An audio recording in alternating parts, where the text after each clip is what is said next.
Leaders recognize that people like them are the wealth, because people can create the wealth. They are not running out of wealth as such, but their purpose is to take people to themselves, to make people realize who they are and connect them to their powers within. A leader's function, therefore, is not to promote oneself, but to promote the follower, make the follower into a leader.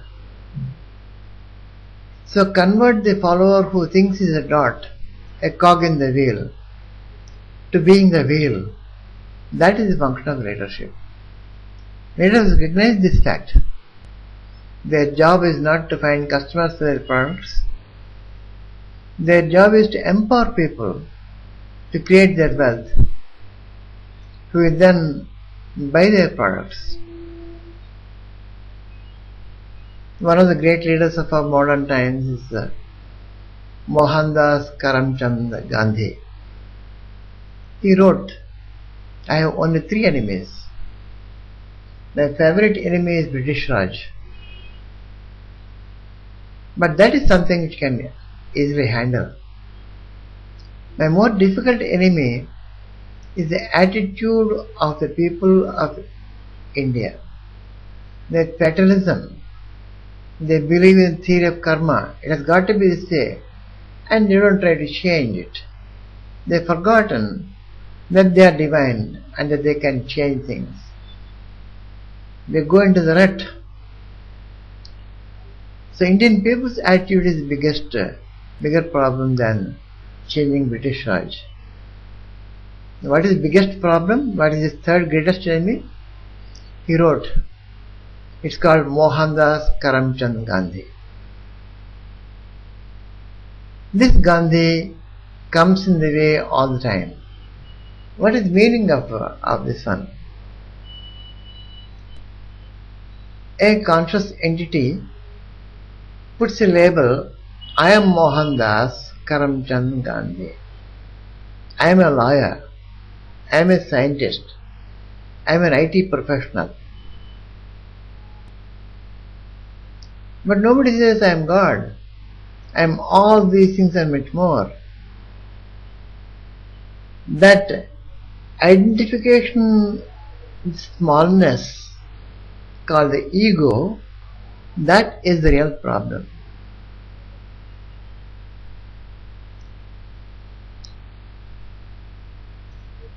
Now, coming back to spiritual connections, Sri Vidya is the Atma Vidya, which means knowing who you are.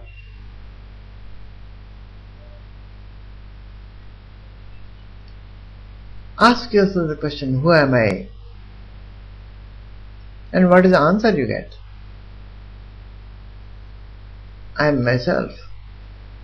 I am I.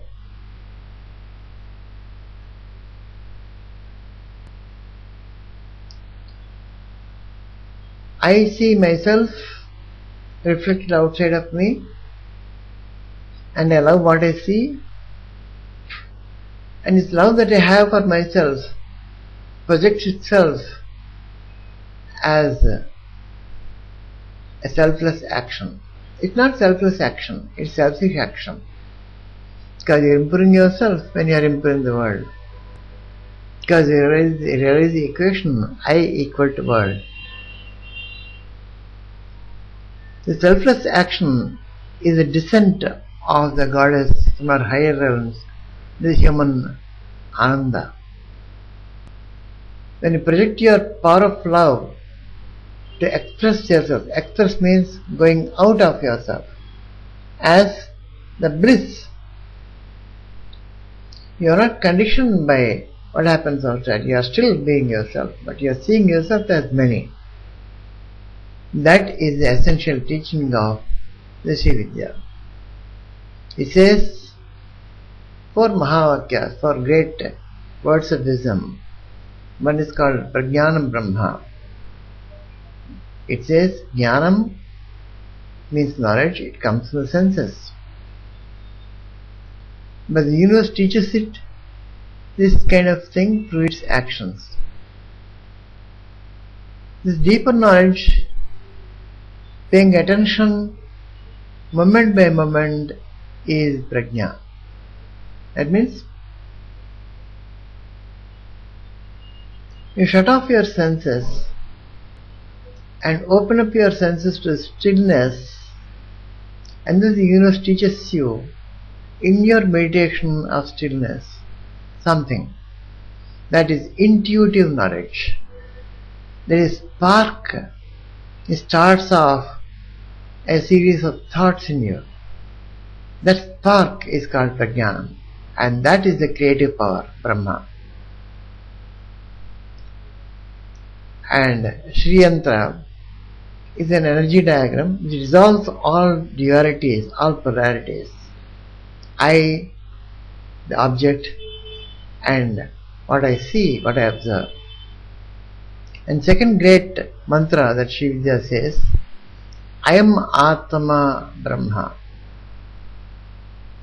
It says, desire is the source of life, the creative power of Brahma.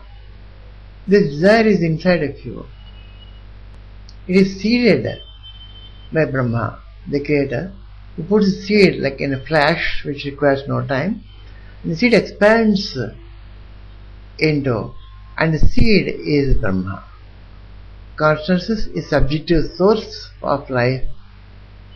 Subjective source of life. The subject is creating the object. The subject is a source for the object. That is the second great sentence of Sri Vidya. And third one is called Tat Tvam Asi. In the world of sensory perceptions and extrasensory perceptions is what you are. What you know through senses, what you know through incoherence, and what you know through coherence.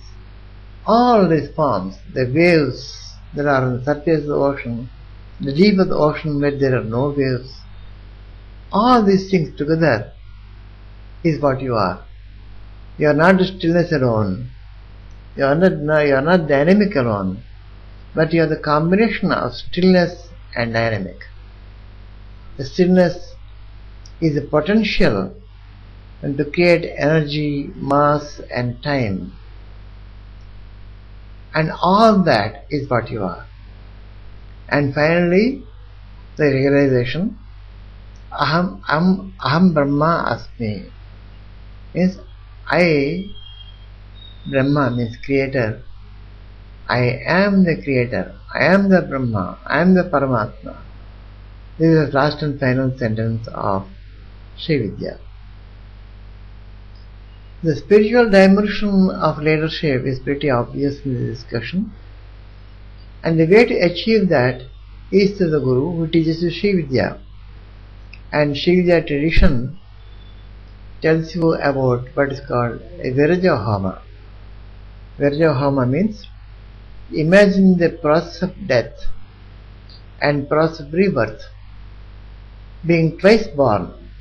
That's called Diksha. It's called immersion. It's called Diksha. Now, this comes back and solves this problem that Lee Kuan Yew said. You can be trained as a leader if you are born as one. So the answer to the maze is, why don't you die and be reborn as a leader? Why don't you become a Dvija, twice born, second birth? You take second birth. You die to your physical body, you die to your ego and be born as a spirit. Then you are born as a leader. And as a leader, you lead the world to the world of your desires. Your desires become the desires of God, And what is the desire of God? To express itself in so many different ways, new, and ever creative, ever more pleasing, ever more harmonious, ever more prosperous, ever more healthy. These are the visions of the God which are revealed to you. Your source, your purpose, why you have come to this world, what you have got to do, and it solves the puzzle of who are the people who are going to help you in achieving this. All these pieces of puzzle come together in the stillness of the mind. I think this is a real connection, critical connection you got to make, is to be connected to who you are. And you are the goddess, that is the power. And you are the God, that is stillness. You are the potential and expression of potential. I think we'll continue this lecture tomorrow, next time, in the other lecture. So bye for now. Meet you again.